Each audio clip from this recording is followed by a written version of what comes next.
యేసు ప్రభుని గురించి కొన్ని మాటలు. ఆయన మానవుడిగా 2025 సంవత్సరాల క్రితము మానవుడిగా ఈ లోకానికి రాక మునుపు ఆయన దేవుని యొద్ద ఉంటూ, వాక్యంగా ఉంటూ, ఆత్మస్వరూపుడుగా ఉంటూ, ఆయన దేవుని యొద్ద నుంచి ఆది నుండి ఉన్నవాడని వాక్యం చెబుతుంది. కనుక యేసు ప్రభు మానవుడిగా ఈ లోకానికి వచ్చి యేసు ప్రభు 12 మంది శిష్యులను ఏర్పాటు చేసుకొని వారికి అనేక రీతిలుగా దేవుడు తను తాను బయలుపరుచుకుంటూ ఉన్నప్పుడు, తన సమయం వచ్చినప్పుడు కలువరి శిలువ మీద చనిపోయి సమాధి చేయబడి తిరిగి 3వ దినం లేచి ఆయన సజీవునిగా తను తాను తన శిష్యులకు అగుపరుచుకునే సందర్భంలో యేసు ప్రభు యొక్క శిష్యులు వారి నమ్మనట్టుగా ఉన్నప్పుడు ప్రభు వారి హృదయాలను తెరిచాడంట. వారి హృదయాలను తెరిచాడు. లూకాసు వార్తలో మనం వస్తే, లూకాసు వార్తకు వస్తే మనము 14వ అధ్యాయం, లూకాసు వార్త 14వ అధ్యాయంలో యేసు ప్రభువు శిష్యుల యొక్క లూకాసు వార్త 24వ అధ్యాయము 44వ వచనానికి రండి. యేసు ప్రభు శిష్యుల యొక్క హృదయాలను తెరిచాడంట, గ్రహించడానికి, లేఖనాలను గ్రహించడానికి. చూడండి, అంతటా ఆయన మోషే ధర్మశాస్త్రములోను, ప్రవక్తల గ్రంథములోను, కీర్తనలోను నన్ను గూర్చి రాయబడినవన్నీ నెరవేరవలనని నేను మీ వద్ద ఉన్నప్పుడు మీతో చెప్పిన మాటలు నెరవేరినవని వారితో చెప్పాను. చూడండి, ఏమేమి నెరవేరిందంట? మోషే ధర్మశాస్త్రములో నన్ను గూర్చి రాయబడిన సంగతులు, కీర్తన గ్రంథములో నన్ను గూర్చి రాయబడిన సంగతులన్నీ నెరవేర్చబడి మీ మధ్య ఉన్న కొంతకాలము నేను ఏమేమి చెప్పానో అవన్నీ కూడా నెరవేరవలనని వారితో చెప్పాను. అన్నీ కూడా నెరవేరిన తర్వాత 45వ వచనంలో అప్పుడు వారు లేఖనమును గ్రహించినట్లుగా వారి మనసులను తెరిచి క్రీస్తు శ్రమపడి 3వ దినమున మృతులో నుండి లేచిననియు యెరూషలేము మొదలుకొని సమస్త జనములలో ఆయన పేరట మారు మనసు పాపక్షమాపణయు ప్రకటింపబడు వలననియు రాయబడి ఉన్నది. చూడండి, యేసు ప్రభు శిష్యుల యొక్క మనసులో ఏం చేశాడంట? తెరిచాడంట, గ్రహించినట్లుగా. ఏమి గ్రహించినట్లుగా? లేఖనాలను గ్రహించే విధంగా. అంటే లేఖనములలో యేసు ప్రభుని గూర్చి ఏమేమి రాయబడిందో అవన్నీ కూడా తెలియబడడానికి, పూర్వకాలం ధర్మశాస్త్రంలో కావచ్చు, కీర్తనల్లో కావచ్చు, యేసు ప్రభు మానవుడిగా ఈ లోకానికి వచ్చి శిష్యులతో చెప్పిన మాటలన్నీ కూడా నెరవేర్చబడింది. అవన్నీ లేఖనాలను గ్రహించడానికి, వాక్యానుసారంగా ఉన్న ప్రతి లేఖనాలను నెరవేరిందని గ్రహించడానికి ప్రభు యొక్క శిష్యుల యొక్క హృదయాలను, మనసులు ఏం చేశాడంట? తెరిచాడంట. అప్పుడు వారు గ్రహించారంట. హల్లెలూయా. కాబట్టి ఈనాడు ధర్మశాస్త్రంలో యేసు ప్రభు ఏ విధంగా తన్ను తాను ప్రత్యక్షపరుచుకున్నాడో కొన్ని మాటలు మనము విందాం. చూడండి, యేసు ప్రభు ప్రధాన యాజకుడిగా ఈ లోకానికి వస్తున్నాడన్న సంగతి ధర్మశాస్త్రంలోనే రాయబడి ఉన్నది. ఎక్కడ అంటమా? ధర్మశాస్త్రంలోనే రాయించాడు. ధర్మశాస్త్రాన్ని ఎవరు రాశారు అంటే మోషే భక్తుడు రాశాడు. ధర్మశాస్త్రము ఒక పుస్తకం కాదు, ధర్మశాస్త్రము 5 పుస్తకాలు కలిసి ధర్మశాస్త్రం అని పిలువబడుతుంది. ఒకటి ఆదికాండము, నిర్గమకాండము, లేవికాండము, సంఖ్యాకాండము, ద్వితీయోపదేశకాండం. ఈ 5 పుస్తకాలను కలిసి ధర్మశాస్త్రం అని రాయబడి ఉన్నది. కాబట్టి 5 పుస్తకాల్లో ఆదికాండములోనే ప్రధాన యాజకుని గురించి యాజకుని యొక్క తత్వం, యాజక తత్వం గురించి రాయబడి ఉన్నది. అవి ఏ విధంగా యేసు ప్రభులో నెరవేరిందో ఈనాడు మనం చూద్దాం. ప్రధాన యాజకుడుగా యాజకుడు చేసే పని ఏంటి అంటే ప్రజలకును దేవునికి మధ్య ఉండి చేసే పని యాజకుని పని. అమ్మ అర్థమవుతుందా? యాజకుని పని ఎలాగుంటుందంటమ్మా, ప్రజలకును దేవునికి మధ్య ఉండి చేసే పనే యాజకుని పని. దేవుని మందిరంలో ఉండి చేసే పని అయి ఉంది. కాబట్టి ఆదికాండంలో మనము వస్తే, ఆదికాండం 14వ అధ్యాయానికి వస్తే, అబ్రహాము జీవితంలోనే ఒక యాజకత్వాన్ని మనం చూస్తాం.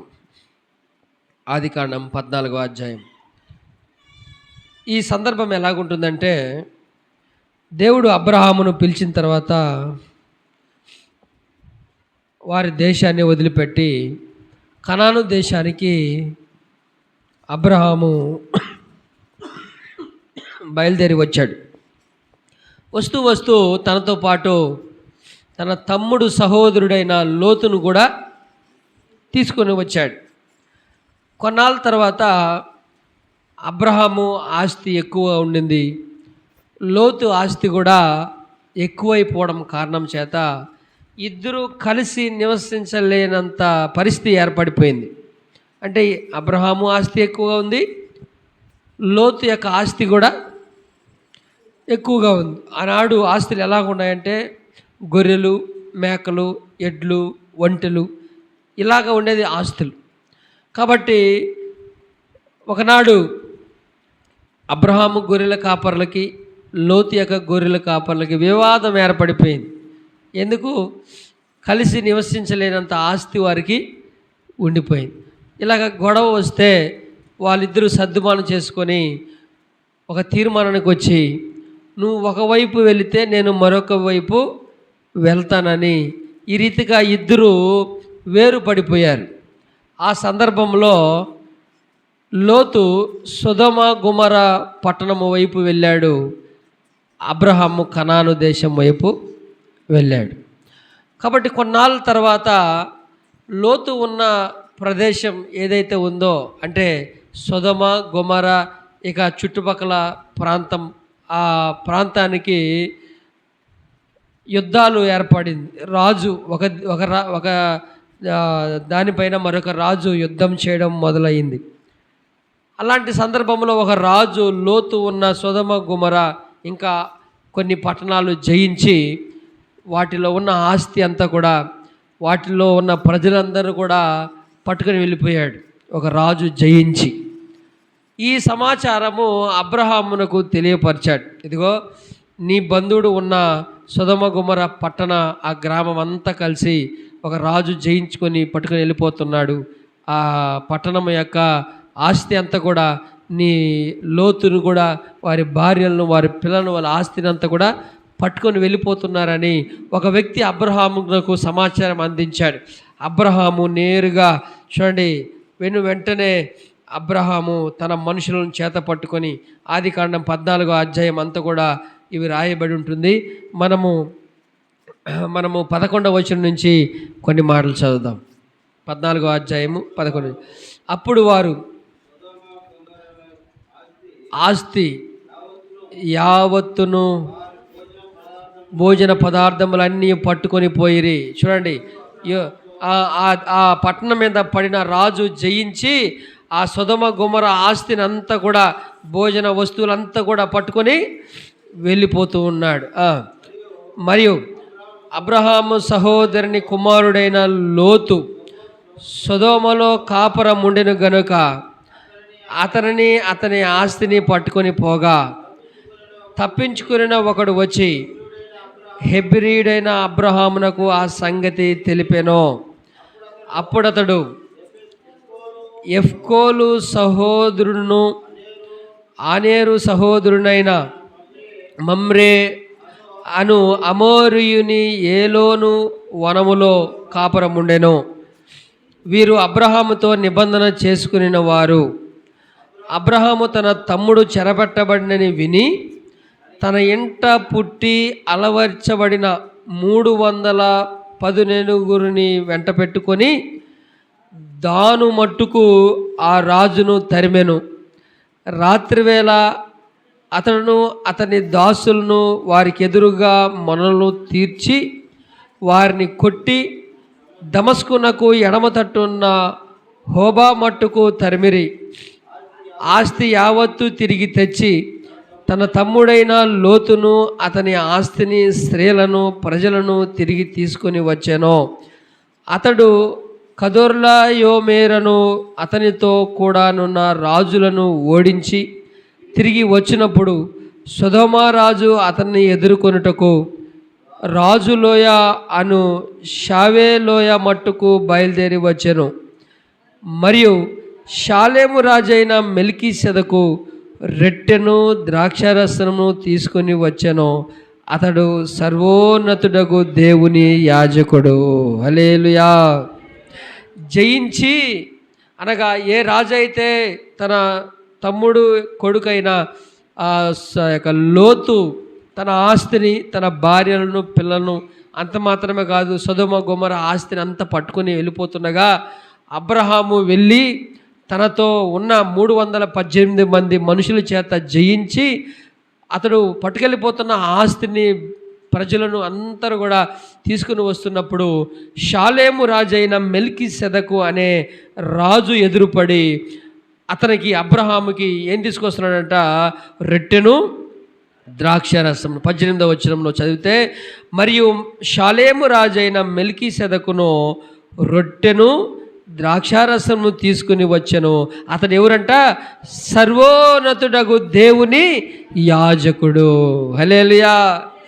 కాబట్టి అతడు ఏం చేశాడంటే చూడండి 19వ వచనంలో, అప్పుడు అతడు అబ్రహామును ఆశీర్వదించి ఆకాశమునకును భూమికిని సృష్టికర్తయును సర్వోన్నతుడైన దేవుని వలన అబ్రహాము ఆశీర్వదించబడునుగాక. నీ శత్రువులను నీ చేతికి అప్పగించిన సర్వోన్నతుడగు దేవుడు స్తుతించబడునుగాక అని చెప్పాను. అప్పుడు అతడు అన్నిటిలో ఇతనికి 10వ వంతు ఇచ్చాను. చూడండి, అబ్రహాము ఆస్తి అన్నిటిలో కూడా ఈ యాజకుడు అనబడే ఎవరంట? మెల్కీసెదక్. ఇతడు ఎవరంట? యాజకుడు. ఎవరి యాజకుడు? దేవునికి యాజకుడు. ఆ యాజకుడైన మెల్కీసెదకు అబ్రహామును ఆశీర్వదించాడు. ఏమని ఆశీర్వదించాడు? 20వ వచనంలో, నీ శత్రువులను నీ చేతికి అప్పగించిన సర్వోన్నతుడగు దేవుడు స్తుతించబడునుగాక. చూడండి, ఆ సర్వోన్నతుడైన దేవుడు నీకేం చేశాడు? నీ శత్రువులను ఏం చేశాడంట? నీ చేతికి అప్పగించాడు. అంటే నీ శత్రువులపైన నీకు విజయం దయచేసింది ఎవరంట? దేవుడు. కాబట్టి ఆ దేవుడు నిన్ను ఆశీర్వదించునుగాక అని యాజకుడు అబ్రహామును దీవించినప్పుడు ఈ అబ్రహాము తన ఆస్తి అంతటిలో కూడా 10వ భాగము ఆ యాజకునికి ఇచ్చాడు. హల్లెలూయా. ఇది జరిగిన సంభవం. ఇక్కడ ఏమి రాయబడిందంటే మెల్కీసెదకు అనే ఒక పేరు మనకి వినబడుతుంది. అమ్మ అర్థమవుతుందా? ఏం పేరంట? మెల్కీసెదక్. ఈయన ఎవరంటే యాజకుడు. మామూలుగా ధర్మశాస్త్ర ప్రకారము యాజక ధర్మము ఎవరికి ఇవ్వబడింది అంటే లేవీయులకి ఇవ్వబడింది. ఈ లేవీయులు ఎవరు అంటే అబ్రహాము సంతానంలో నుంచి వచ్చిన ప్రజలు. అబ్రహాముకు ఇస్సాకు పుడితే ఇస్సాకుకు యాకోబు, ఏశావు ఇద్దరు కూడా పుట్టారు. యాకోబుకి 12 మంది సంతానం అయితే ఆ 12 మంది సంతానం ఒక్కొక్కరు ఒక్కొక్క గోత్రంగా దేవుడు వారిని ఆశీర్వదించాడు. ఆ 12 గోత్రంలో ఒక గోత్రపు వారు మాత్రమే యాజకులుగా ఉండేవారు. అది అర్థమవుతుందే? ఆ యాజకత్వం ఎవరిదంటే, ఆ గోత్రం ఎవరిదంటే లేవి గోత్రం. అంటే యాకోబుకు పుట్టిన లేవి, దేవుడు ఆ లేవి గోత్రం అంతటిని కూడా తన సన్నిధిలో యాజకుగా పని చేయడానికి ఒక క్రమాన్ని దేవుడు పెట్టాడు. అయితే ఈ అబ్రహామును దీవించింది ఎవరు అంటే ఇతడు కూడా యాజకుడే, కానీ అబ్రహాముకి ఇతనికి ఏ సంబంధము లేదు. కాబట్టి ఇతడు దేవునికి యాజకుడు. ఇది మెల్కీసెదకు క్రమం. ధర్మశాస్త్రం ప్రకారం చూస్తే లేవీలు మాత్రమే, లేవి గోత్రంలో పుట్టిన వాళ్ళు మాత్రమే దేవుని మందిరములో యాజకత్వము చేసేవాళ్ళు. యాజకుని పని ఏంటి అంటే ప్రజలకును దేవునికి మధ్య పనిచేసేవాళ్ళు. ప్రజల యొక్క పాప పరిహారం నిమిత్తము దేవుని పక్షంగా బలులు అర్పించేవాళ్ళు. అర్థమవుతుందే? కాబట్టి లేవీలు మాత్రమే అర్పించేవాళ్ళు కూడా. ఈ క్రమము చూస్తే ఇక్కడ మనం పేరు ఒకటి వినిపిస్తుంది. ఏం పేరు అంటే మెల్కీసెదకు. అర్థమవుతుందా? కాబట్టి అలాగనే మనం కీర్తన గ్రంథానికి వస్తే చూడండి, ఇక్కడ కూడా మెల్కీసెదకు అనే పేరు వారి క్రమం. ఈ మెల్కీసెదకు చూడండి, మెల్కీసెదకు ఎక్కడ పుట్టాడో, తన తల్లిదండ్రుల పేరు ఏంటో అనేది ఏమీ కూడా రాయబడలా. అబ్రహాము జయించుకుంటూ వచ్చాడు. ఆ జయించి వస్తున్న సందర్భంలో ఈ మెల్కీసెదకు ఆయన ఎదురుపడి, దేవుడు నిన్ను ఆశీర్వదించునుగాక, ఈ శత్రువులను జయించడానికి దేవుడే నీకు కృప చూపించాడని ఆశీర్వదిస్తే అబ్రహాము అన్ని విషయాల్లో అతనికి 10వ వంతు తన దశమ భాగమును ఇచ్చాడు. కీర్తన గ్రంథం 110వ అధ్యాయానికి వస్తే అక్కడ కూడా మెల్కీసెదకు క్రమము చొప్పున అని రాస్తాడు. నిరంతరము యాజకుడుగా నువ్వు ఉంటావు అని దేవుడు దావీదు ద్వారా చెప్పి ఉన్నాడు. చూడండి 110వ కీర్తన 4వ వచనం. 110వ అధ్యాయం కీర్తన గ్రంథము 110వ అధ్యాయము 4వ వచనం.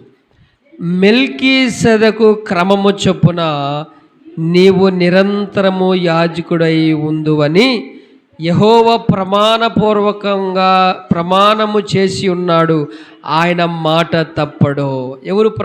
ఎవరు మాట ఇస్తున్నాడు ఇక్కడ? దేవుడే, తండ్రి అయిన దేవుడే తన కుమారుణ్ణి ఈ భూమి మీదకి యాజకునిగా పంపిస్తాను అని చెప్పి మాట ఇచ్చున్నాడు. ఏ క్రమము చొప్పున? మెల్కీసెదకు క్రమము చొప్పున. అర్థమవుతుందయ్యా? ఏ క్రమం చొప్పునంటామా? మెల్కీసెదకు క్రమము చొప్పున. అంటే ధర్మశాస్త్ర ప్రకారము యాజక క్రమం ఒకటి ఉంది. ఆ యాజక క్రమంలో ఎవరు మాత్రమే యాజకులు అవ్వాలి అంటే లేవీలు మాత్రమే అవ్వాలి యాజకులుగా. అర్థమవుతుందయ్యా? లేవి గోత్రములో లేవి కుమారులకు పుట్టిన వాళ్ళు మాత్రమే మందిరములో, ఆ ప్రత్యక్ష గుడారములో, దేవుని గుడారములో యాజకులుగా అపార్ట్మెంట్ అయ్యేవాళ్ళు. వాళ్ళు మాత్రమే ప్రజల పక్షంగా పాప పరిహారం కొరకు బలులు అర్పించేవాళ్ళు. అయితే చూడండి, ఇక్కడ ప్రభు అన్న మెల్కీసెదకు చొప్పున క్రమము చొప్పున నిరంతరము యాజకుడివై ఉందువని యెహోవా ప్రమాణము చేసి ఉన్నాడు. హల్లెలూయా. ఇప్పుడు మనం హెబ్రీ పత్రికలకు వస్తే అక్కడ చక్కగా వివరిస్తాడు.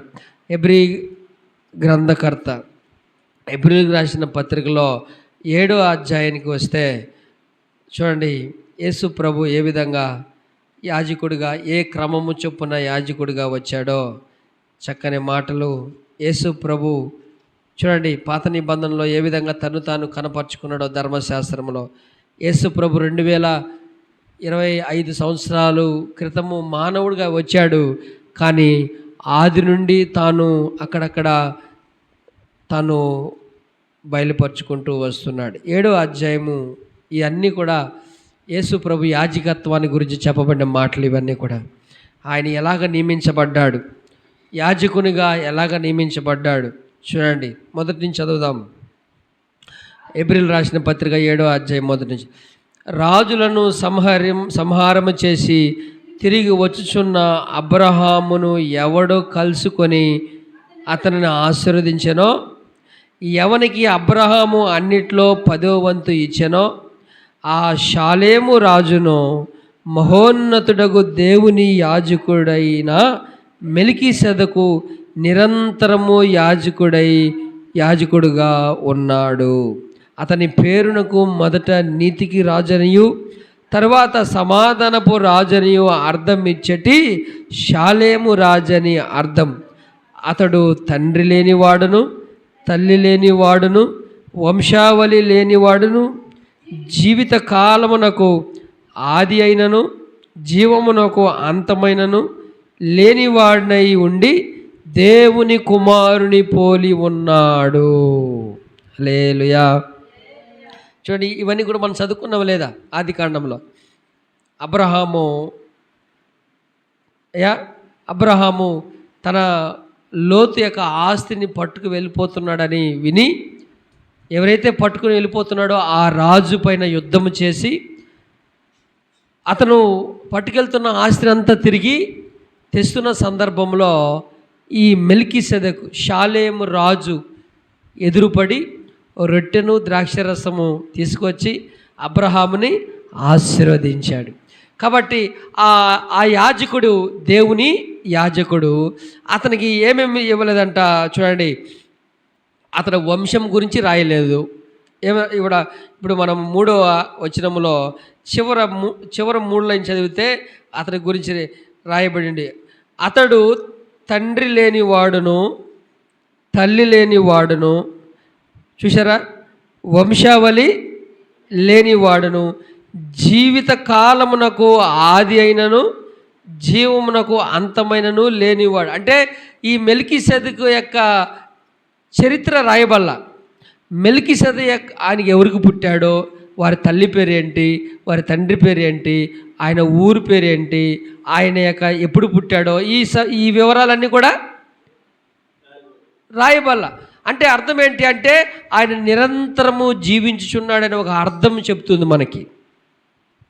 అలా అర్థమవుతుందా? ఆయన నిరంతరము యాజకుడు. ఆ మాట చూడండి, 3వ వచనంలో మొదటి 2 లైన్లు చూడండి. అబ్రహాము ఆ షాలేము రాజు మహోన్నతుడగు దేవుని యాజకుడైన మెల్కీసెదెకు నిరంతరము యాజకుడు. అంటే ఏంటి? ఆయనకు ఆది లేదు, అలాగన్నమాట అర్థం. అంటే నిరంతరం యాజకుడు. కాబట్టి ఇలాగా మెల్కీసెదెకు క్రమం అంటే నిరంతరము యాజకత్వము మెల్కీసెదెకు క్రమం. ఆ క్రమము పోలి ఈ లోకానికి వచ్చాడు. అయితే ధర్మశాస్త్ర ప్రకారము ఒక వ్యక్తి యాజకుడు అవ్వాలి అంటే అతను ఏ గోత్రంలో పుట్టాలంట? లేవి గోత్రములోనే పుట్టాలి. మిగతా 11 గోత్రాలు ఉన్నాయి. యూదా గోత్రము, దాను, నప్తాలి, ఇలాగ యోసేపు కుమారుల పేర్లు. ఏ గోత్రంలో పుట్టినా ఎవరు యాజకులు కాలేరు. యేసు ప్రభువును గూర్చిన ప్రవచనం ఏమి అంటే, నువ్వు మెల్కీసెదెకు క్రమము చెప్పున నిరంతరము యాజకుడై ఉంటావు అని దేవుడే దావీదు ద్వారా చెప్పి ఉన్నాడు. కాబట్టి ఈ భూమి మీద ధర్మశాస్త్ర ప్రకారం యాజకులు అవ్వాలంటే 11వ వచనం చదవండి ఒకసారి. 11వ వచనం చదవండి. యాజకులై ఉండగా ప్రజలకు ధర్మశాస్త్రం ఇవ్వబడెను గనుక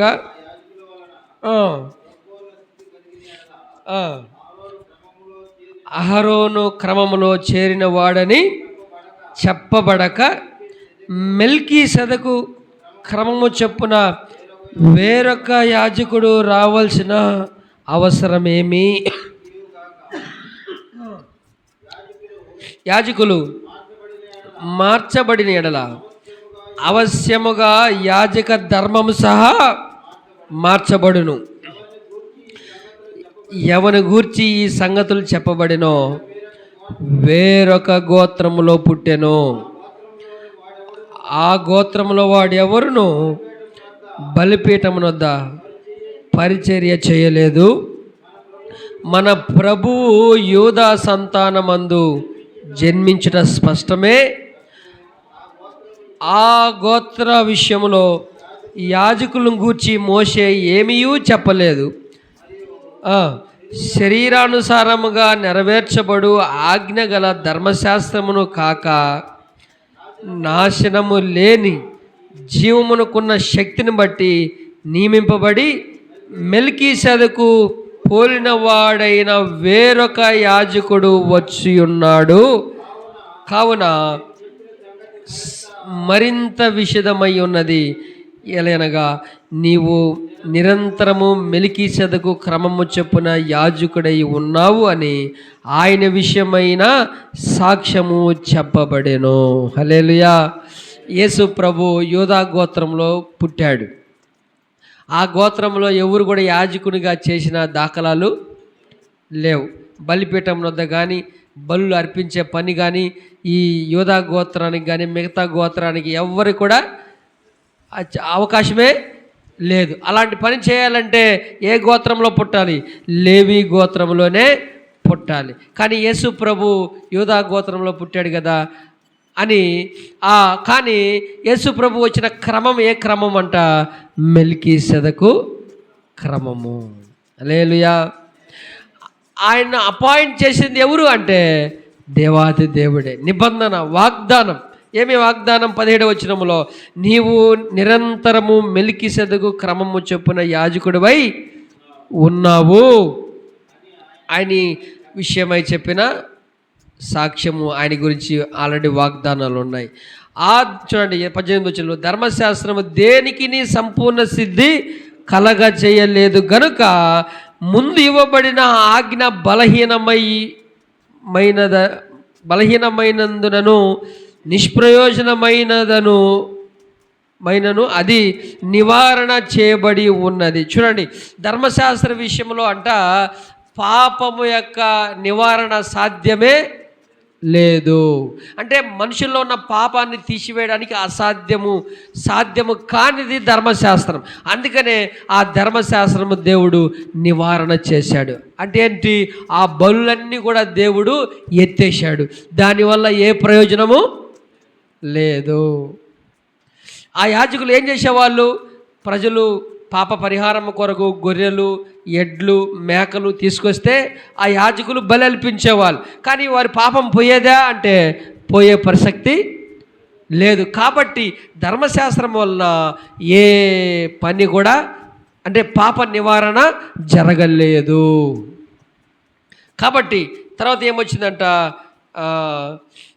చూడండి 19వ వచనంలో దేనికి సంపూర్ణ సిద్ధి కలగజేయాలి అంటే ఒక మనిషిలో ఉన్న పాపాన్ని తీసివేయడానికి ధర్మశాస్త్రంలో ఉన్న పద్ధతి ఏది కూడా ఫిట్ అవ్వలేదు, సరిపోలేదు. దానివల్ల అసాధ్యం గనుక ఏ ప్రయోజనం లేనందున నివారణ చేయబడి ఉన్నది. అంతకంటే శ్రేష్టమైన నిరీక్షణ దాని వెంట ప్రవేశింపబడేను. చూడండి, ఆ ధర్మశాస్త్ర కంటే పవర్ఫుల్, ఆ ధర్మశాస్త్ర కంటే శక్తివంతమైనది తర్వాత ఇవ్వబడింది. అదేంటి అంటే చూడండి, దీని ద్వారా దేవుని యొద్దకు మనము చేరుకుంటున్నాం. దాని ముందు లైన్లో అంతకంటే శ్రేష్టమైన నిరీక్షణ దాని వెంట, దేని వెంట? ధర్మశాస్త్రం తర్వాత అన్నమాట. ధర్మశాస్త్రం తర్వాత వచ్చింది ఏంటంటే దేవుని వాక్యపరమైన నిరీక్షణ. హల్లెలూయా. రండి చూడండి తర్వాత లైన్లో, మరియు ప్రమాణం లేకుండా యేసు యాజకుడు కాలేదు గనుక శ్రేష్టమైన నిబంధనకు పూటకాపాయను. వారైతే ప్రమాణం లేకుండా యాజకులుగా అవుదురు కానీ ఈయన నిరంతరము యాజకుడై ఉన్నావని ప్రభు ప్రమాణము చేసెను, ఆయన పశ్చాత్తాపడు అని ఈయనతో చెప్పవలసిన ప్రమాణపూర్వకంగా యాజకుడాయను. హల్లెలూయా. ప్రమాణపూర్వకంగానే యేసు ప్రభు యాజకుడు అయ్యాడు. ఆయన లేవి గోత్రానికిలో పుట్టలేదు, కానీ యూదా గోత్రంలో పుట్టాడు. కానీ యేసు ప్రభుకి ఇచ్చిన వాగ్దానం ఏంటంటే నువ్వు నిరంతరము యాజకుడివై, ఎవరు క్రమము? మెల్కీసెదకు క్రమం. ఆ మెల్కీసెదకు ఎక్కడ ప్రస్తావించబడింది? ఆది కాండములోనే ప్రస్తావించబడింది. యాజకుడు ఆయన. ఆ క్రమం చొప్పుననే యేసు ప్రభు వేరొక గోత్రములో పుట్టినా సరే యాజకుడిగా ఆయన ప్రజల పక్షంగా పాప క్షమాపణ అవ్వడానికి తన రక్తాన్ని కార్చిన సంగతి చూడండి 23వ వచనములో, మరియు యాజకులు మరణము పొందుట చేత ఎల్లప్పుడూ ఉండ సాధ్యము కానందున అనేకులైరి. చూడండి, యాజకుడు ఎలాంటి వారంతా మరణం పొందే అవకాశం. అంటే మానవుని యొక్క ఆయుష్ ఎంతకాలం? 70 సంవత్సరాలు, లేకపోతే 80 సంవత్సరాలు. కాబట్టి అపాయింట్మెంట్ అయిన యాజకుడు తిరిగి అతను వెళ్ళిపోయి అతని స్థానంలో ఇంకొక యాజకుడు వచ్చేవాళ్ళు. ఇలాగా బహుమంది యాజకులు అయ్యేవాళ్ళు, బహుమంది యాజకులు. కానీ యేసు ప్రభు విషయంలో వస్తే చూడండి, ఆయనకి మరణమే లేదు కదా. చూడండి 24వ వచనంలో, ఈయన నిరంతరము ఉన్నవాడు. అల్లెలు చెప్పండి గట్టిగా. ఆయనకు మరణము లేదు. అంటే ఆయన ఎప్పుడు, ఆయన పుట్టుక ఎప్పుడు అనేది మనము చెప్పలేము యేసు ప్రభుకి. అంటే తల్లి గర్భంలో వచ్చిందంటే అది భౌతిక జన్మ అది. కానీ ఎప్పటి నుంచి ఉన్నవాడు యేసు ప్రభు? ఆది నుండి ఉన్నవాడు. ఆయన పలానా తేదీ పుట్టాడని మనం చెప్పలేం. ఆయన ఆది యందు దేవుని యొద్ద ఉన్నవాడు, నిరంతరం ఉన్నవాడు, సజీవునిగానే ఉన్నాడు. తల్లి గర్భంలో మానవుడిగా, అది మానవ రూపంలో రావడం అనేది, తల్లి గర్భంలో పుట్టడం అనేది మానవుని రూపంలో రావడం. కానీ ఆయన మరణించాడు, తిరిగి జీవించాడు. ఇక మీదట ఆయనకి మరణమే లేదు. అది చెప్తున్నాడు 24వ వచనంలో, ఈయన నిరంతరము ఉన్నవాడు గనక మార్పు లేని యాజకత్వం కలిగిన వాడాయను. 25వ వచనంలో, ఈయన తన ద్వారా దేవుని యొద్దకు వచ్చు వారి పక్షమున విజ్ఞాపన చేయుటకు నిరంతరము జీవించుచున్నాడు గనుక వారిని సంపూర్ణంగా రక్షించుటకు శక్తి కలిగి ఉన్నాడు. అలా చెప్పండి గట్టిగా. పాత నిబంధనలో ఉన్న ఆ యొక్క ఎవరంట యాజకులు మారిపోయేవాళ్ళు. కొన్నాళ్ళు ఆయన వంతు వస్తే కొన్నాళ్ళు అతను లేకపోతే ఇంకొక యాజకుడు వచ్చేవాడు. ఇలాగ మార్పు అనేది జరుగుతూ ఉంది. కానీ యేసు ప్రభు విషయంలో ఆయన నిరంతరము యాజకుడిగా వచ్చాడు, నిరంతరము జీవించేవాడు కనుక ఎలాంటి మార్పు లేనివాడు. ఆయన ద్వారా ఎవరైతే దేవుని యొద్దకు వస్తారో వారి పక్షంగా ఆయన విజ్ఞాపన చేస్తూనే ఉన్నాడంట. చూడండి, రక్షించుటకు శక్తి కలిగిన వాడంట. 25వ వచనంలో, ఆయన నిరంతరము ఉన్నాడు కాబట్టి, నిరంతరము జీవించున్నాడు గనుక వారిని సంపూర్ణంగా రక్షించుటకు శక్తిమంతుడై ఉన్నాడు. 26వ వచనంలో, పవిత్రుడును. చూడండి, యేసు ప్రభు యొక్క గుణాలు ఎలా ఉంటాయి చూడండి. పవిత్రుడును, నిర్దోషియు, నిష్కల్మషుడును, పాపుల్లో చేరక ప్రత్యేకంగా ఉన్నవాడును, ఆకాశ మండలము కంటే మిక్కిలి ఎచ్చైన వాడునైనా ఇట్టి ప్రధాన యాజకుడు మనకు సరిపోయినవాడు. హల్లెలూయా. ప్రధాన యాజకుడు యూదా గోత్రంలో పుట్టాడు. కానీ ఎవరి క్రమము చొప్పునంట? మెల్కీసెదకు క్రమము చొప్పున దేవుడు యేసు ప్రభుని యాజకుడుగా అపాయింట్ చేశాడు, ఏర్పరచుకున్నాడు, నియమించాడు. కానీ యాజకునిగా నియమించాలంటే ఏ గోత్రంలో రావాలి? లేవి గోత్రంలో. ఆ గోత్రంలో నుంచి యేసు ప్రభు పుట్టలేదు. కానీ అతన్ని అపాయింట్ చేసింది ఎవరంటే, అతను ఆ యొక్క నిబంధన ఏం చేశాడు? వాగ్దానం చేసింది ఎవరంటే దేవాది దేవుడే. దావీదు ద్వారా చెప్పినాడు, మెల్కీసెదకు క్రమము చొప్పున నువ్వు యాజకునిగా ఉంటావు. నిరంతరం, తాత్కాలికంగా కాదు, కొన్నాళ్ళు మాత్రమే కాదు, నిరంతరము. హల్లెలూయా. కాబట్టి అట్టి ప్రధాన యాజకుడు మనకు అన్నిటికీ సరిపోయినవాడు. రక్షించుటకు, కాపాడుటకు, నీకు తోడై ఉండుటకు, నిన్ను ఆశీర్వదించుటకు, నీ పక్షంగా పాప క్షమాపణ ఇవ్వడానికి దేవుడు సరిపోయినవాడు. నిన్ను ఈ భూమి మీద నుంచి పరలోకానికి చేర్చడానికి ఆయన సరిపోయినవాడు. ఆయన నమ్మిన వారిని, ఆ మాట చదవండి 25వ వచనంలో చక్కగా రాయబడింది.